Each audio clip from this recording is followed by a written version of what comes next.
So, hello everyone. Welcome once again to Welcome to Our Apocalypse, episode 3. Thank you so much for tuning in. I'm Steve O Leff from ROCKIN ENGINE, and here is my good friend Arnold Eigger from No Plans for Chaos. How are you doing today? Hello guys, I'm super cool. I'm doing okay. It's great. It's really hot outside here in the Ottawa region in Canada. Surprisingly enough, we're not used to such a heat, but And go figure, I haven't been outside for a while because I was working in my basement and I had long sleeves. So to my surprise, I found it really hot outside. But hey, it's all part of it, and I can showcase my beautiful long sleeve ROCKIN ENGINE T-shirt on the show. So why the hell not? Sure, man.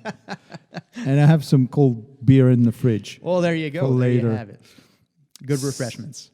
So we're back with episode 2, and we have a new content. Well, this is episode 3, though. Oh, yes. So, yeah. Sorry. So he skipped one. Episode 3. Maybe I just wanted to mention that episode 2 was a long one and went really well. Yeah. We were surprised that we spoke so long, and we had so many things to say, but that was mainly because of you, Steve. Yeah, I was dehydrated You're afterwards. such a chatterbox that, there's no way we can stop this man once he's... Yeah. Especially when he's speaking about ROCKIN ENGINE, it's never ending. Well, when you love what you do and you're passionate about it, I mean, there's never enough time to talk about it. Yeah. So episode 3, and we have like I said, a new content. So we'll have a Q&A part to begin with, and then we'll go on to a new subject, a new content we are going to include in the podcast, which is called recent purchase. Yep. Or latest purchase. So I'm going to present my latest purchase, which is a brand new guitar, and I'm going to keep the surprise for a little later. Yeah, and to be clear, it's not to be given away, right? Oh no, no, that's a keeper. And at the end, after that, we'll have another featured band from London, Ontario. Yeah, from John Asher Media. Yep. The name of the band is Motherload. Motherload from London, Ontario. London, not England, Ontario, Canada. Yeah, excellent band. I listened to a few songs, and I have to say that I was really surprised how good it was. I wasn't expecting that at all. And we'll talk about it a little further during the podcast. And so stay tuned. I will speak of one video that they have released, which is excellent too. So really fun to watch. So this is going to be the feature band. Awesome. And as usual, every time we feature a band, we always put all their social media links and their whatever they have on internet in the podcast description of the episode. So if you guys need to get a hold of them, or you want to see what they did and everything, so you'll have all their links into our description, and you will have a link at the end of the podcast directly to their video that we are going to talk about today. Yep. So that's it. Let's start episode 3. Let's do it.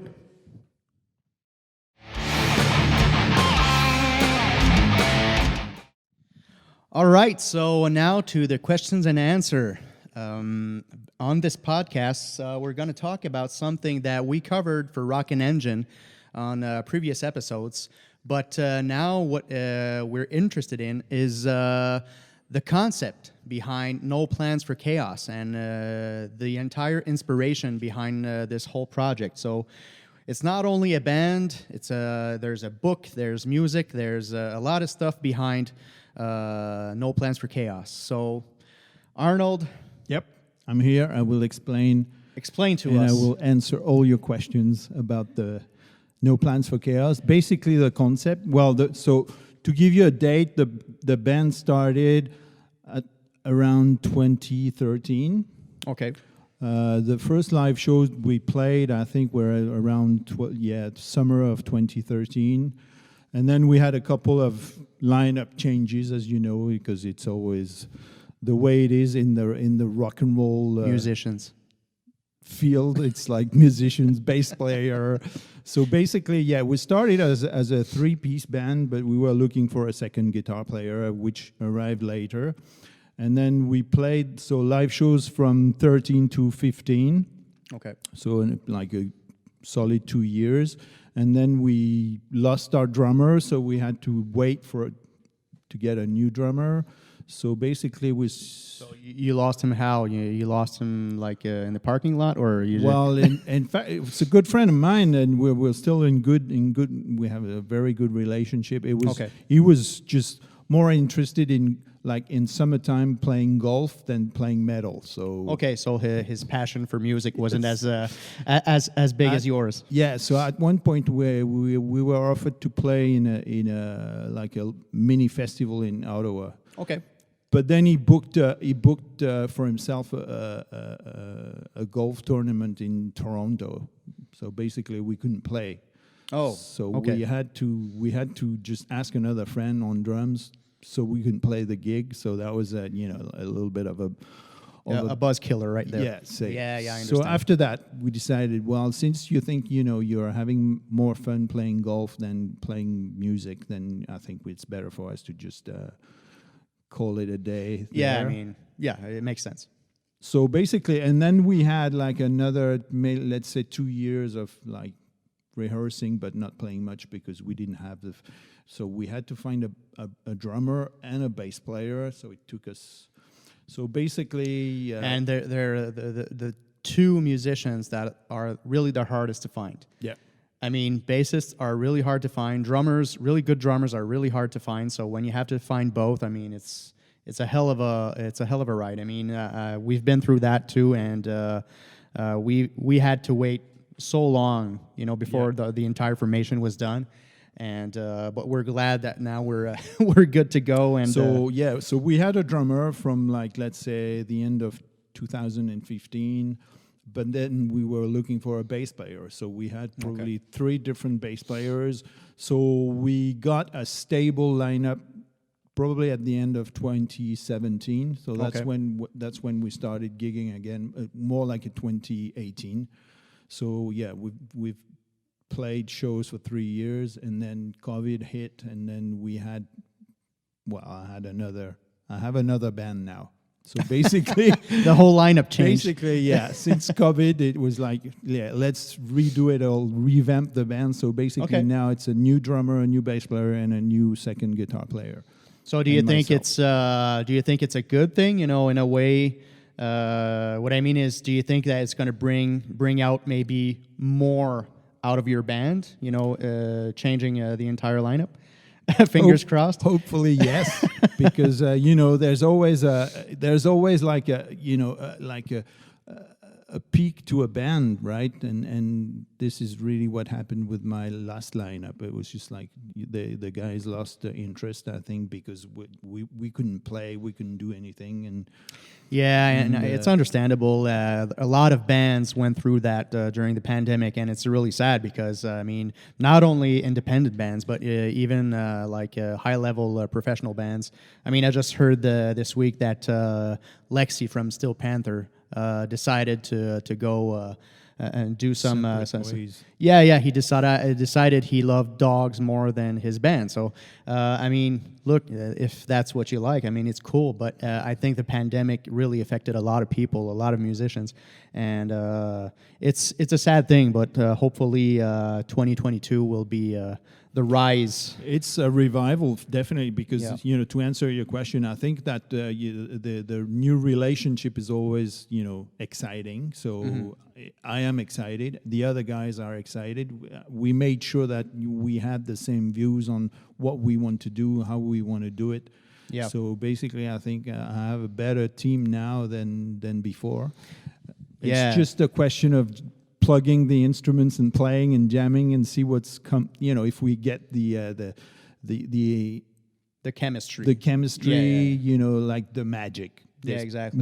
Music is all about magic. You Yeah, know, we if you- talked about it in the last episodes. I was referring to a band as it's exactly like a relationship. You know, Yeah. you have to build chemistry. Everything has to work in order for it to succeed. And it's sometimes it takes a while. Sometimes it's just right off the bat. And hopefully it'll be like right off the bat. I mean, It's a new hopefully- adventure, but yeah. In a way, it's quite exciting because it's always good to have new blood in a project. So I mean, right now, Matt Desjardins, the drummer, is really good. He's younger. He's really into playing fast stuff, which I wanted to go to. Okay, good. So we'll definitely go in that direction of like using a lot more of double bass drum. Yeah. So definitely the new songs are gonna be more metal, more aggressive. We'll have that edge because I think the drummer is so important for absolutely. bringing that Yeah. energy to the music. So so right now we've been working together. The bass player Rob Sands he used to play in metal bands too in the area. He's played in cover bands. He's really experienced. So he seemed to be a really cool guy. And the guitar player is a friend of mine as well. We've played gigs together with his band at the time. So I'm just I'm looking forward to bringing the four of us in a jam room and learn songs and compose new stuff and just revive the concept because same thing as you. I mean, with the pandemic, everything was stopped and I didn't promote the book that I wrote because of the pandemic as well because it was part of the process. It was supposed to be used, with playing live for the band. And so right now, to go back to the concept, basically, like I said in the other episode, it's when there was the Fukushima accident. I was thinking, wow, this is an example of it's a current and a very actual event to be used to create the concept. So basically, So for the viewers that are not aware of the actual accident, can you describe just a bit? yeah. So Fukushima, I think it was on March 11th, 2011.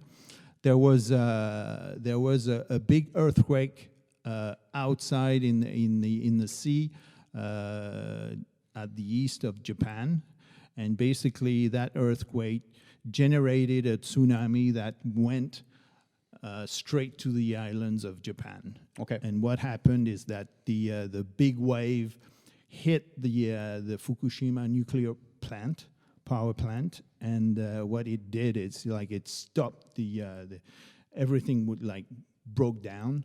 Okay. And 3 of the reactors went into meltdowns, and I think 2 of them exploded. Okay. So as they exploded, so it was basically the same thing as in Chernobyl. So they had a radioactive cloud. So the area had to be evacuated around the nuclear plant. And basically, I mean, they're working on it ever since that date. Really? Wow. But they are accumulating thousands of millions of liters of radioactive water. They don't know what to do with it. They are talking about releasing it in the ocean. I mean, it's a crazy situation. Just like every time you have a nuclear accident, there's nothing you can do. I mean, Yeah, absolutely. It's so that's why I'm advocating that we should stop nuclear weapons. We should stop civil nuclear power plants because it's not safe enough. And every time there's an accident, I was 17 when there was the Chernobyl accident, and I was thinking, well, I'm pretty sure it's going to be the end of the nuclear energy, or because people, when you see the level of the catastrophe that it brings, if you're a little bit intelligent, you just think like that's it, we should close that, we should shut it down, and it's too dangerous. But no, it carries on because it's big money there, and governments and industries and mines and I mean all this. So it keeps going on. But there was an accident. There was the 3 Mile Island in Pennsylvania in the 70s. Then there was the Ukraine accident in 86 in former Russia, Soviet Union, and then Fukushima. So I've always said there'll be one in France. France is they've got 58 reactors. They're all old now. Okay. Everything is just going down the road, down the drain. They are not taking care of them properly. They're using a lot of subcontractors. I think it's getting more and more dangerous. And the governments keep saying, well, we'll push for another 10 years, another 20 years. Oh, really? Yeah. And it's crazy. It's absolutely crazy. Well, that's insane when you think about it. Germany, they did the opposite. They just decided after Chernobyl, they decided, well, we're done with nuclear energy. We're gonna stop it. It's too dangerous. That we know of. Yeah. No. They've shut it down. Yeah. But France, they did the opposite. Okay. So they keep using it. They keep saying, well, it's safe. We're doing a good job, but I think it's very dangerous. It's scary. Yeah, absolutely. Very scary. Here in Canada, in Quebec, we had one. We shut it down. So now the only reactors we have, they are in Ontario, and we're still using them, but I think we're phasing out as well. We understand that, Yeah. But again, I mean, the government is trying to sell some industrial patents and industry outside, but if you don't use it at home, you're not going to sell it outside. Yeah, for sure. And, so all this, these accidents, everything that happened in the history of mankind regarding nuclear plants and stuff like that. So this is the inspiration behind No Plans for Chaos. Exactly. Okay. And the danger that it represents for human beings, because like I said, it's too dangerous. It's too we can't control it. We are generating waste and we don't know how to retreat it. We are thinking of burying it in the ground, but it's going to be there. Yeah, water can just go through it, go back into the rivers. I mean, there's no way you can keep something for, let's say, 24,000 years and be sure that it's going to be okay. Right? Yeah, we're all bound to be in contact somewhat sense. whatsoever in any time. There's no way you can put something radioactive into a metal barrel and it's going to keep 24,000 years. Yeah. Right. I mean, I'm not a scientist, but I mean, you don't have to be a scientist to understand that. So basically, so that's why we decided, well, no plans for chaos. It's the idea of when you deal with industry, energy, weapons, with nuclear, it's a no plans for chaos. Okay.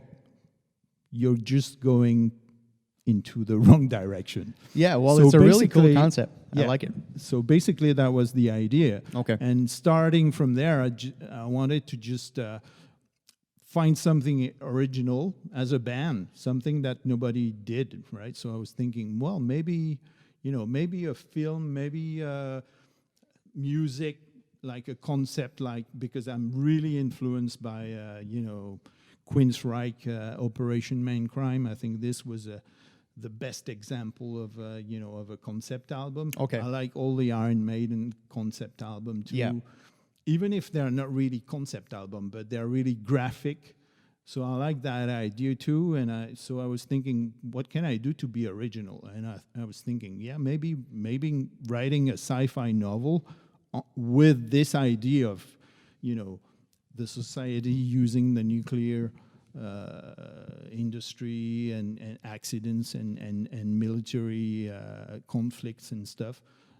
Why not, as a background, using this concept to write a story and then base the music, the songs for like an illustration of the story. Well, that's really interesting. So what you're saying is that you actually wrote a novel, a sci-fi novel, and you inspired your music with that novel. So that's pretty awesome. So if you can you show us your novel?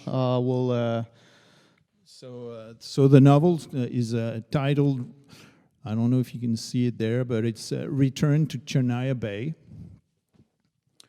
And that's why you have that the nuclear fusion wheel that I called the logo on the cover.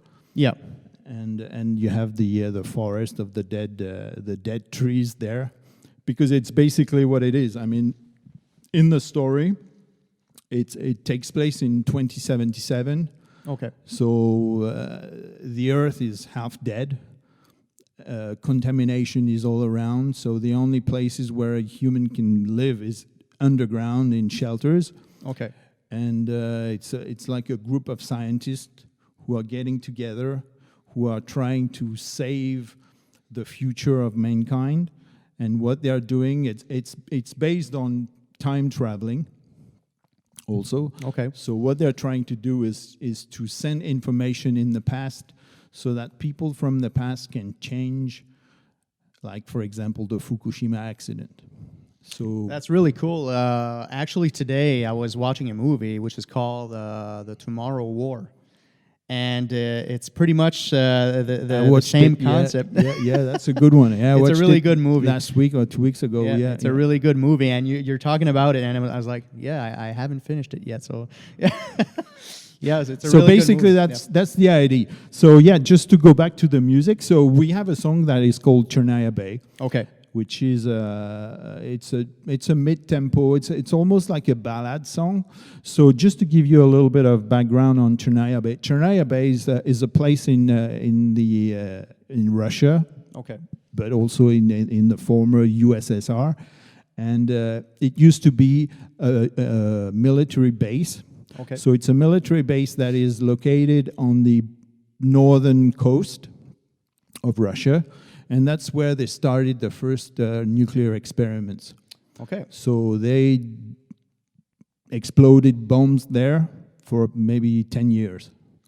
And then now it's that's safe. Yeah, now it's all deserted place because they have a lot, pretty much like all the countries, like the US did it in the Pacific, the France as well did it in South Pacific. So basically, all the countries who had nuclear weapons were supposed to test them. So basically, that was the first area where they tested their first nuclear weapons back in the 50s, and now it's a deserted place.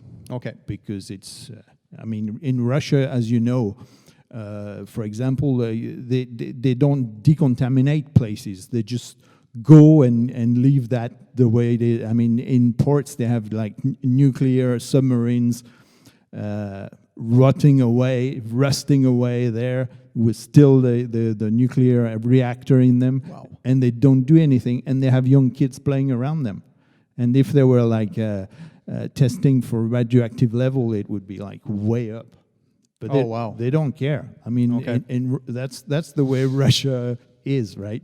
They don't spend any money on, they don't care. People just get contaminated and they die, and that's it. So basically, that's Chernaya Bay. Okay. So I was I wrote a song that is called Chernaya Bay, and it's about the place. Okay.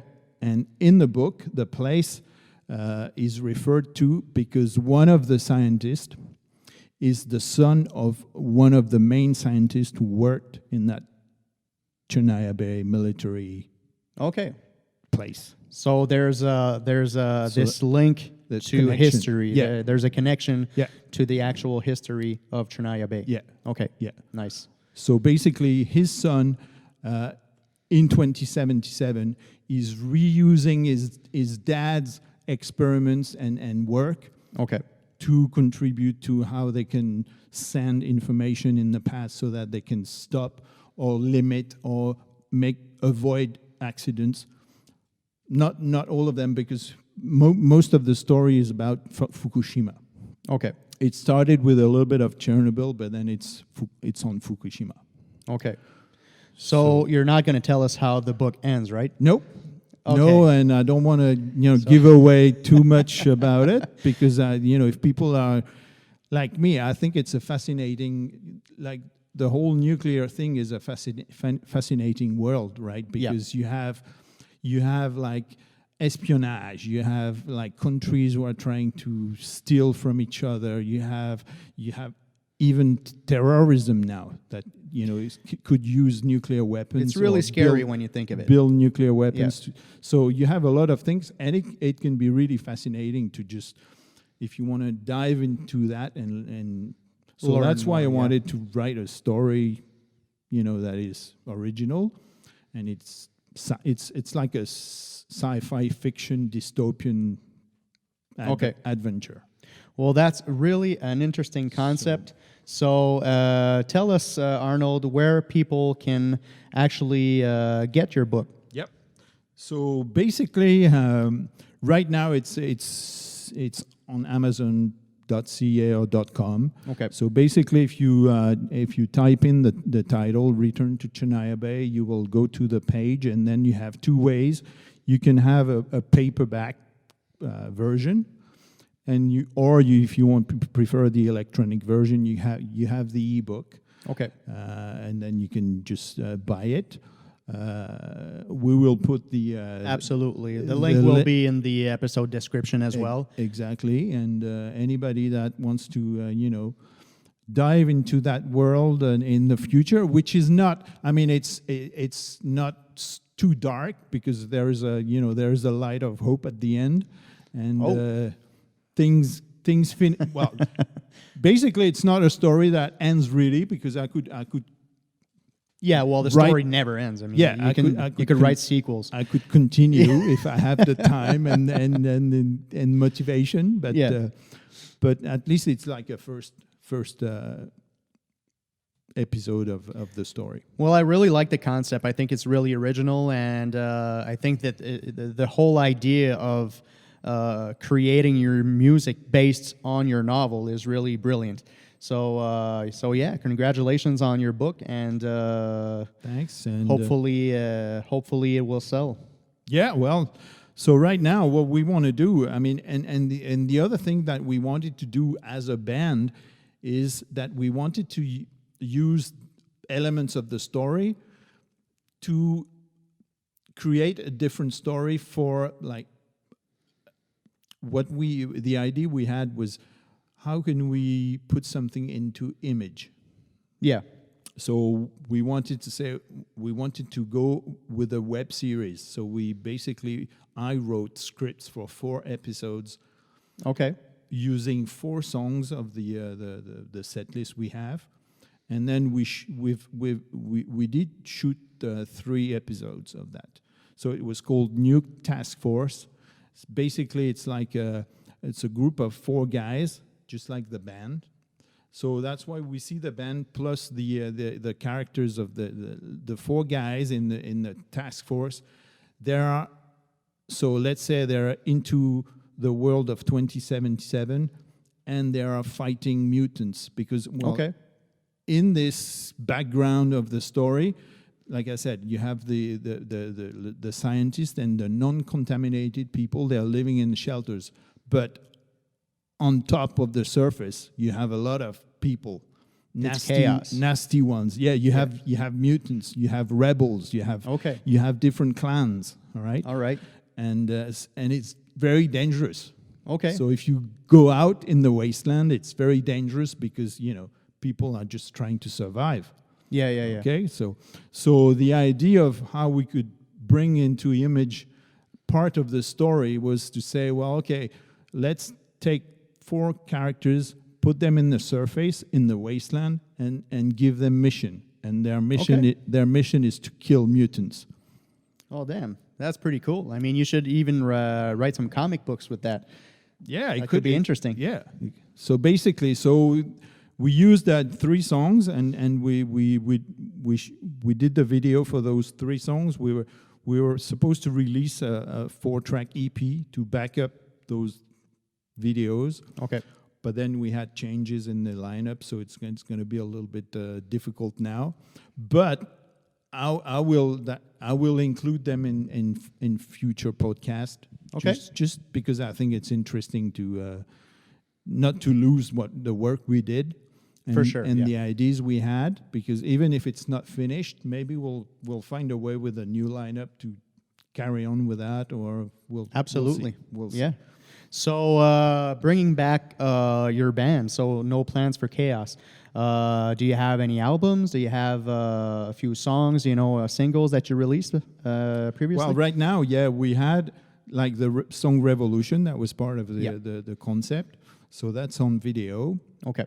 There was another video that I made back in April this year because I wanted to stress the anniversary of the Chernobyl accident. So I used the song by Kraftwerk, the German electro band. Yep, I know the band. So the song's called Radioactivity. So I did a cover version of that. in a Cool. quick video. So this is on it's not on my YouTube channel, but it's going to be soon on it. Okay, perfect. And I will release the 3. So Self-Destruct, Meltdown, and NPL, Nuclear Power Legacy. So these three songs, I'm going to release them soon. Amazing. Can't wait to hear it. So it's going to be part of the podcast in the future, for sure. Right? Well, there you have it, guys. No Plans for Chaos, Arnold Eigger, and Return to Chernaya Bay. So you guys check it out. Yeah, and like I said, I'm working also on putting an audio. So if your eyes are bad or if you don't like to read, there's going to be a version of the audio book. Okay. So right now I've recorded about I think 7 chapters. Okay. It's going well. Good. It's taking a long time, but I'm doing it, and so it's going to be another way of, if you're interested in the story, don't want to read, you can just put your headphones on and listen to my voice reading the soft voice the of story. Arnold Eigger. Yeah. Well, there you have it, guys. So definitely check it out in the podcast description. Yep. You'll have the link to Arnold Eigger's Return to Chernaya Bay book. Yep. And we'll also place at the end of the podcast a link to his song Revolution, just so you guys have an idea of what No Plans for Chaos is all about. And like Arnold said, in a near future, he will release some new materials for you guys to enjoy. Yeah.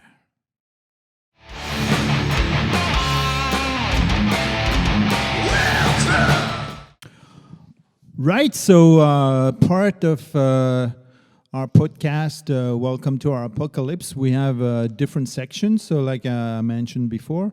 So last episode 2, we had the vinyl revisited, and for episode 3, we have a new content, and we never presented it yet, so it's called Latest Purchase.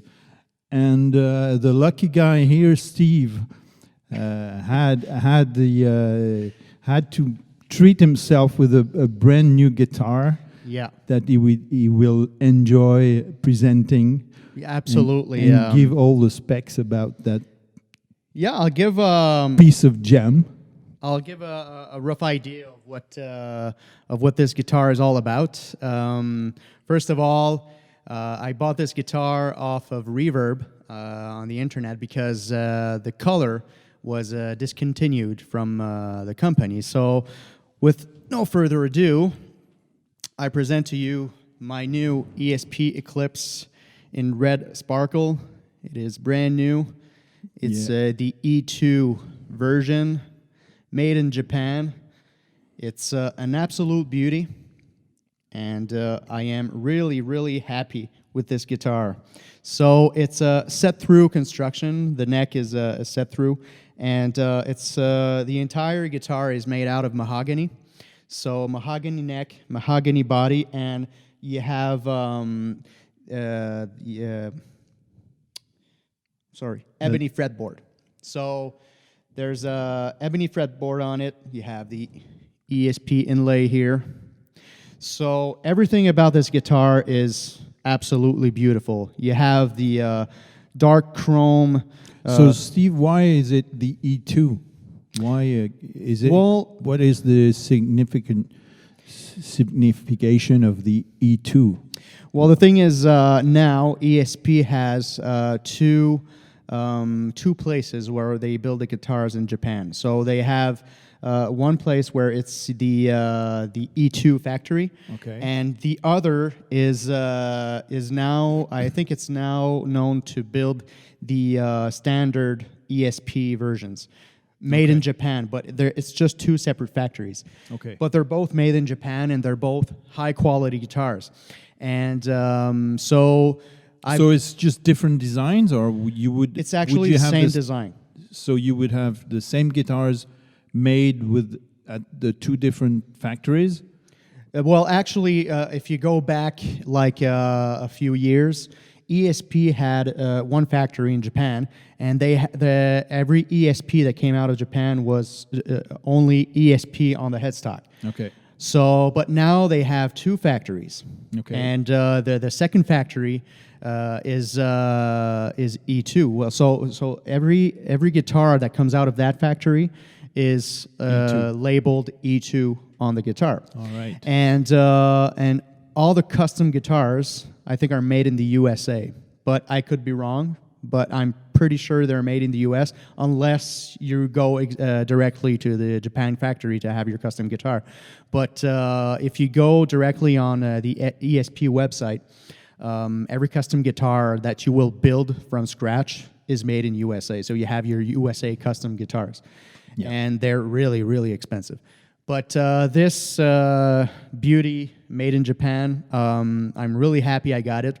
It has active pickups. You have the EMG 66 on the neck, which has a coil split, and you have the EMG 57 on the bridge, which is also coil split. So you can have a lot of different sounds with this guitar, which is absolutely awesome because I like to play a bit, with the pickups, especially when I have like softer parts in my songs. I like to have this Strat vibe and this single coil type of sound, and it's really good for cleans too. So I think it's a very versatile guitar, very beautiful, and I really can't wait. It cuts the high gain the way that.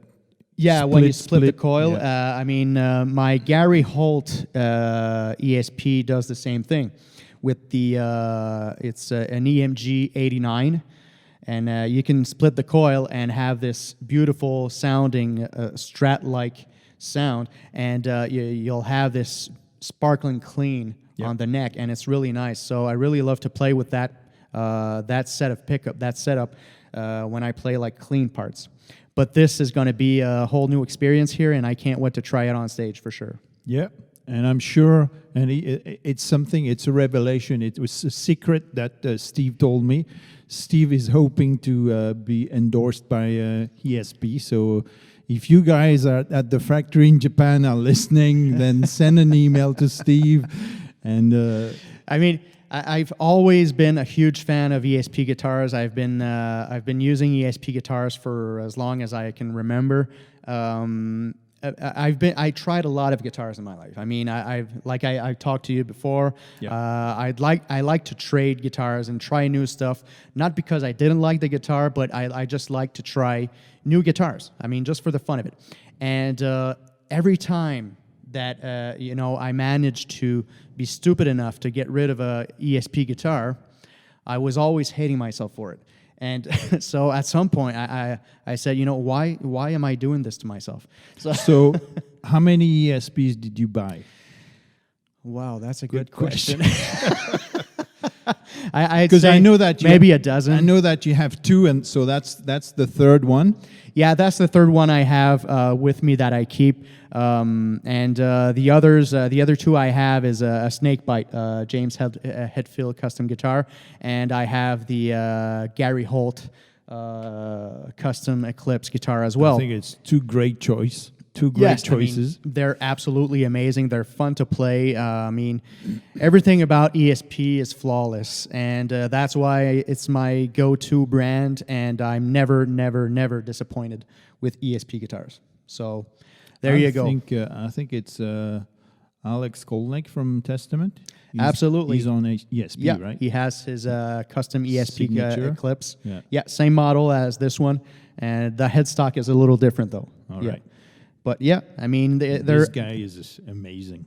Oh, Skolnick is an absolute beast on the guitar. I mean, he's absolutely phenomenal.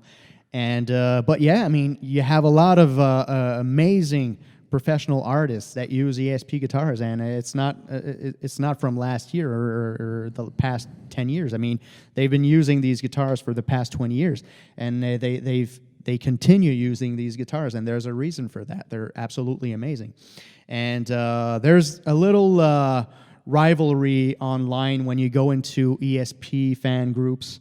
Really? Yeah, because some people say that E2 ESPs are not the same as the standard ESPs and this and that. And you know what? I mean, like I always say, it doesn't matter which factory it comes in.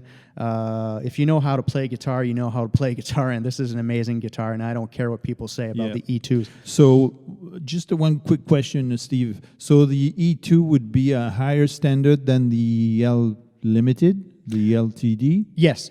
Okay. LTD is like the Epiphone for Gibson in a way. Okay. So, but it's still ESP, right? Yes, it's designed by ESP. Okay. So yeah, it's pretty much the same thing. So it's like the first brand that you go into. If you want to, yeah, if you well, want I mean, an it's ESP but a cheap one, you get a limited. Exactly. So it's the base market, for ESP. So you get an LTD model, and if you go into the LTD 1000 series, Yeah. you're really close to the actual ESP. So what less would you get if this was an LTD then? I would use the EC 1000. Okay. The Eclipse 1000 LTD. Would you have the same pickups on it? Would you have the splitting coils? I don't know about the split coils on the LTDs, but I know that the Gary Holt model uses the same pickups regardless if it's LTD or ESP. Okay. So it's the same pickups. And I know that James Hetfield's guitars are the same. So he uses the headset, which is EMG active pickups, the James Hetfield custom pickups, and they're the same pickups. So basically, the difference would be, in the wood, the wood, then finish. Yeah. So basically, that would be it. And I mean, for sure, in the Japan factory, you'll have a better quality control. Yeah. Which would be maybe different with the LTD factories, which is made in Korea. Mm-hmm. So the quality control would be different, but then again, like I said, if you go into the higher series of LTDs, I mean, when the guitar is properly set up, I mean, they are absolute beasts, and I love that series of LTDs as well. So yeah, for me, it's ESP all the way, and I love these guitars, and I'm really happy with this. Yeah, it's a lovely one. I mean, for crazy sure. looking, and it's red not sparkle. too dark. No, I mean, it's almost glam. It's almost glam, but it really looks nice in person, and I think it's gonna look really good with the lights on stage. It's gonna flash, and it's gonna, it's like eye candy. Yeah. I really love it. And what about? So, do you like the Les Paul? Tell us about why did you choose that? Is the Les Paul shape something you wanted, or for like a long time? Yeah, I mean, a lot of guitarists that I followed, throughout the years used either Les Pauls or ESP clips, and I don't know, I just followed, that model a lot. I really love this model, and it's always my go-to model. Okay. So if you look at James Hetfield, he has his custom ESP Eclipse guitars, the Iron Cross, I think. Yeah. He has a few of those. You have Gary Holt, you have Alex Skolnick, and they use ESP Eclipse guitars. Yeah. And if you look, Max Cavalera. Yeah, I mean, he's using ESPs. Yeah, he uses ESPs. I think he's using the Viper though. It's like the SG for a Gibson. Yeah, it's like the two cutaways, and the guys from Corrosion of Conformity as well. He used the old one. I mean, he's always playing that, like probably 90s Yeah. the 90s model of the SG ESP, but Yep. that sounds really good. And Oh, it's absolutely nice.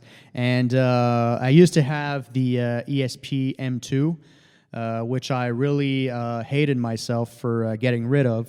I really don't know why I did that, honestly. so what shape is that, the M2? It's actually a Strat style guitar with the Kirk Hammett thing. yeah, exactly, All with a right. pointy neck.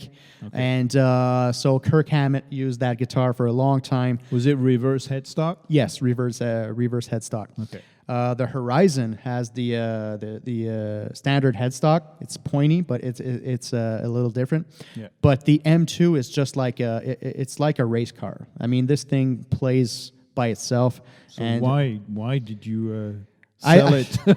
I just wanted to try things out. I mean, Okay. but I still, when I did that, I still kept other ESP guitars. I didn't sell all my ESP guitars. So would you see that you could do the same with this one? Like, let's No, say in a because- year's time? No, because I invested a lot of money in this one. Okay. All right. So now you're being conservative. A lot more, yes. I'm getting older, so Okay. Well, I mean, I must say it's a very nice purchase for sure. I'm sure you will enjoy playing it, and it looks great. It looks really well finished. It's a nice guitar, definitely. Yep. Well, like I said, I mean, at some point you have to treat yourself, and that was my own treat from me. Before you get the endorsement. Yeah, maybe one day.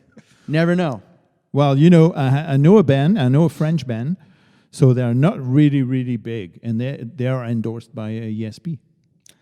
Well, that's So- good news. Yeah, so this is a scoop. I can give you their contact, and I know that they released, I think, 2 albums. Well, they've been around for a couple of years now, probably about around 10 years, but they're not a super big band, and they managed to get. I guess it's probably ESP France. Oh, probably, The branch in Europe Yeah. that we're looking for bands there. I don't know how they do it in Canada, for example, but I'm pretty sure. I mean, because I know that the way they work it out is that you can buy, to be endorsed, you can still buy your guitar, right? Yeah, you just get But like you a get better, special. you get more like something. If you want a special feature, then you could get it, and then Yeah. they will ask you to just promote it. Yeah, exactly. Play live shows. You can have like special prices and stuff like that. things like we did today, presenting your guitar on a Yeah. podcast. That's definitely something that would be worth. Yeah, for sure. them. And I will soon enough probably do a play along from one of our songs with this guitar, just to show what he can do. And so as soon as I have the time, Yeah, I mean, probably during night sometime. we look forward to that. And me, just to give you a secret, but me, I'd love to be endorsed by Epiphone. Well, there you go. Right, but and I will, I can speak about my Epiphones because I have 4 of them, so I'm really happy with it. So, but it's another story. It's going to be on another podcast. Yeah. All right, so there you go. I presented my latest purchase, and I'm really happy about it, and I really wanted to talk about it. So thank you for hearing me and for the past few minutes. We're looking forward to seeing it in the video of Rocking Engine. Most definitely. So here it is once again.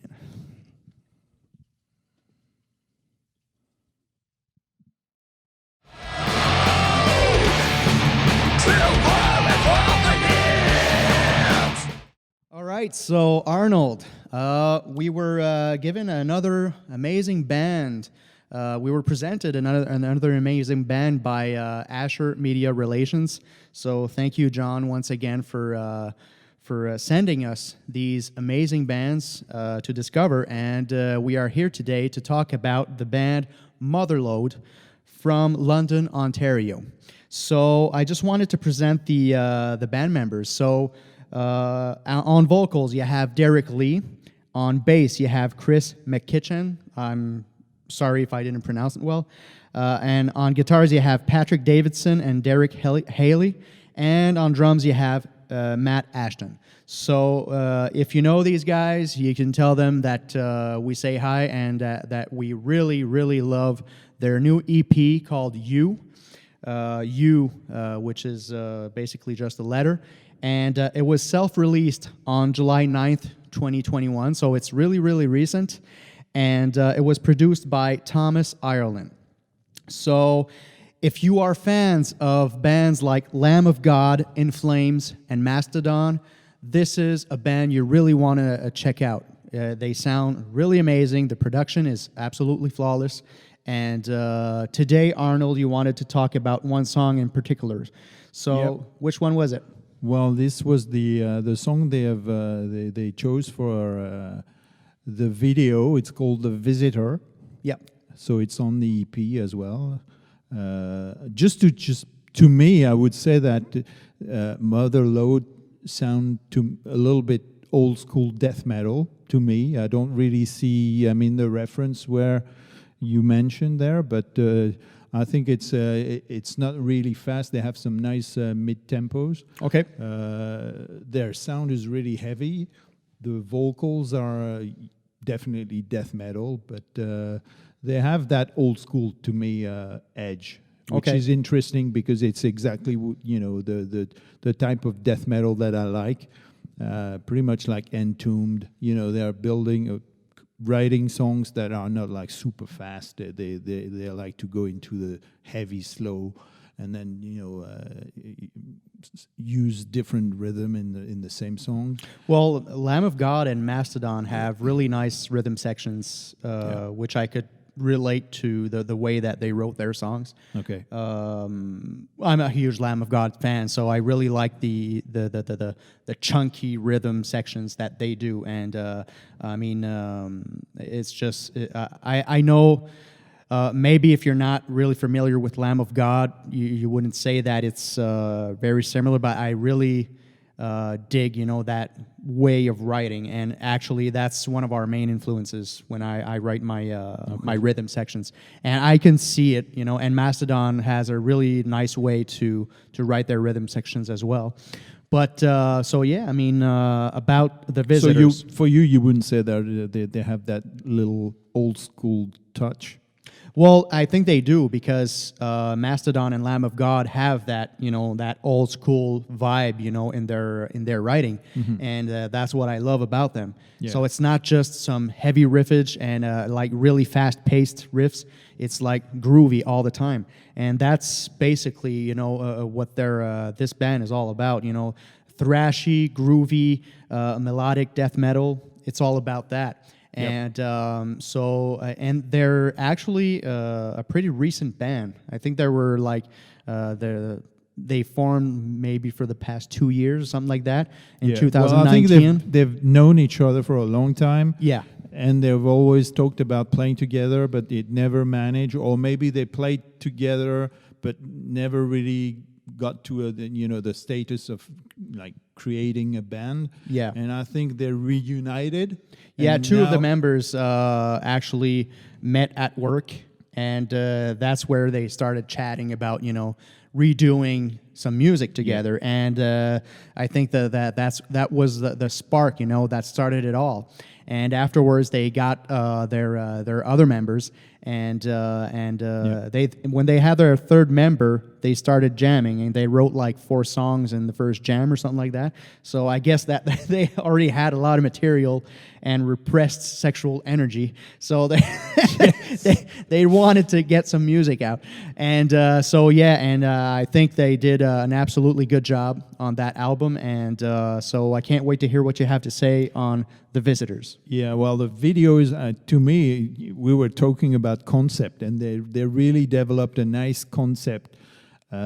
It's a kind of kitsch, but it's done nicely in a way. Okay. So it's basically, let's say you're traveling back to the 70s. So all the band members are dressed in the style of the 70s, and maybe you think that this takes place in the 70s, And basically they have a little story developing in the video. So so the band's playing, and still you have that story that is developing. The singer is getting contaminated maybe by a virus or some slime that was on his face, and then he got transformed, right?